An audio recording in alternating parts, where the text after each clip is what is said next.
One who is buried under the earth, one moment of unawareness, for sure he's gone.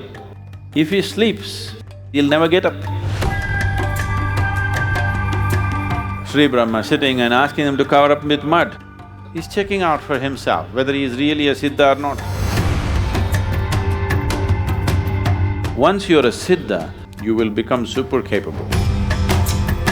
You are the creator himself.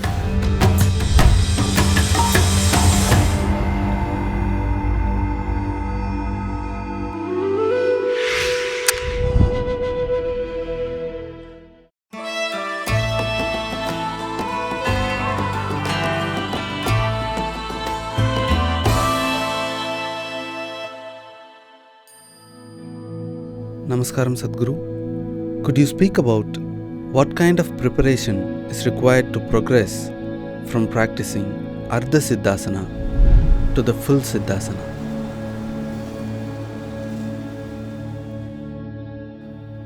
To be in a state of siddhi means to be in a certain state of establishment. That means the looseness is gone. You're in a state of siddhi, so you're a siddha. That means you organize your energies in such a way that it is completely integrated. Generally life is interdependent. Your interdependency is constantly being brought down with the practice of yoga. Your dependence on the toilet is slowly going down, isn't it?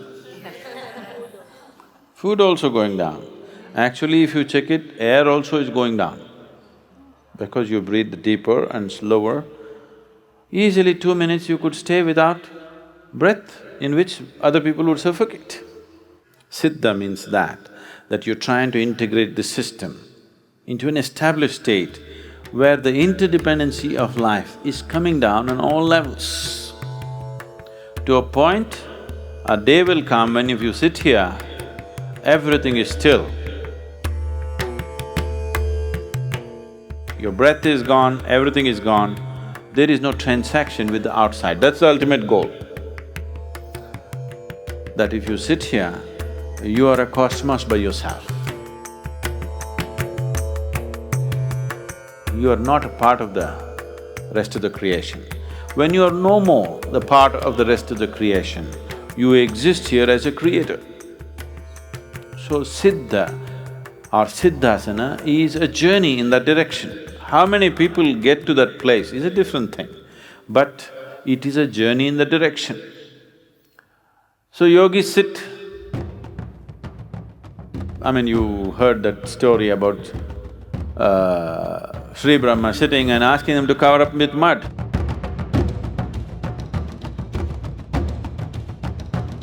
Because he's checking out for himself whether he is really a siddha or not. Once the mud is covered, he cannot breathe.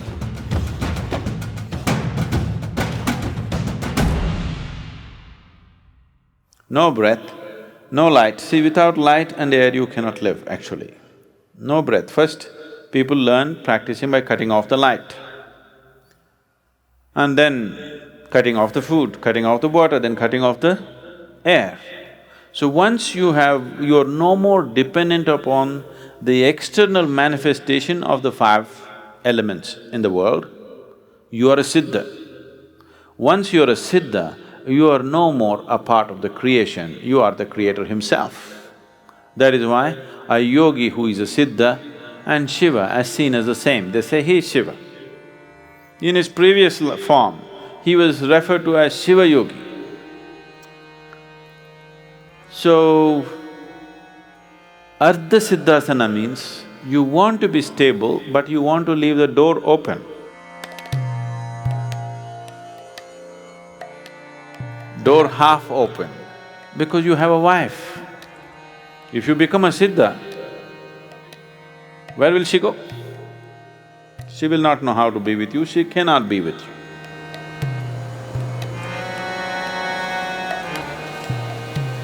And if you force yourself to be, if you are established in a certain way and force yourself to be, then you will be breaking something, either in this or that.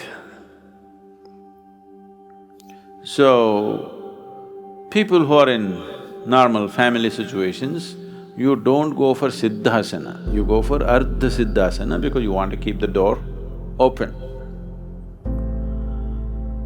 So siddhasana, if you go, the practice will rise to a different level altogether.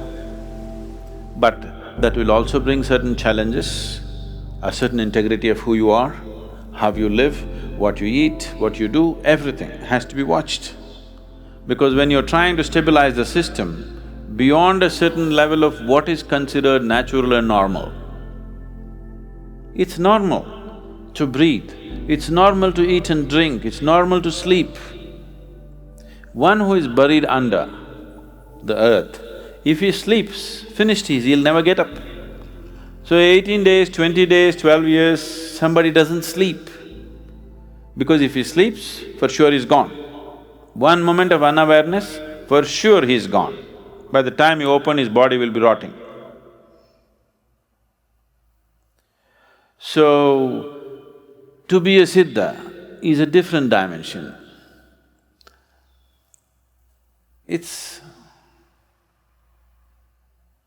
There is something called as spirituality and there is something called as fringe spirituality. That means the doors are always open, you can go here, go there, go here, go there. So if I become a siddha, will I become incapable in the world? Definitely not. You will become super capable. It is just that this system is integrated in such a way, it will have no business with anything else. It is only doing what's needed. It will have no business transaction going. Business transaction is give and take, isn't it?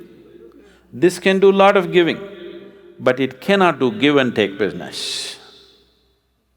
It becomes incapable of give and take business. It can radiate things, it can do wonderful things, but it cannot do transaction.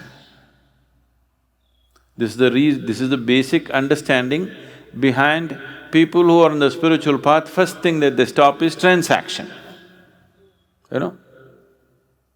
I think Jesus said something, you can't serve me and mammon, whatever, what is that? Man cannot serve two masters. Hmm? Man cannot serve two masters. Yeah. A man cannot serve two masters, that is, he's talking about material things and… And then he mentions… Yeah. So, somewhere this awareness is there, whether they have the necessary sadhana and scientific structure to get there or not. The awareness is there everywhere. That is why the first thing they stop is, somebody on the spiritual path means if they do not know how to do any sadhana, they go away. Somebody comes, you offer something, but no transaction. So they withdraw into places where there's no need for transaction because living in a society you transact, living in a family you transact. It's all a transaction. So, transaction is not just on the level of, I give money so you give some produce to me. It's not just that level. Transaction is happening on a very basic level. So you can transmit, you cannot transact. Once you strengthen the walls of your thing. So on one level, we are talking about loosening the walls, taking off the boundaries. But another level, we are talking about strengthening the boundary. If you completely strengthen the boundary and become free from the existence, you're as good as the creator. So, a yogi who buries himself is not trying to perform a feat, he's not trying to show off, he's trying to master his situation where he is no more a part of the creation. All transaction that is necessary to be a part of the creation is taken away. He is on only because of the glow of that which is the source of creation within himself. Everything else is cut it off. It doesn't matter, there is something within you which is the source of creation, which is making you throb right now as life. But without the transaction with the creation, you cannot exist for a moment. God is beating within you, but if I hold your breath, you're gone, isn't it? Now he wants to get to a place where this transaction is not necessary, so only that which is the source of creation is his sustenance. So he is not serving two masters, he's truly serving one master. And he's that.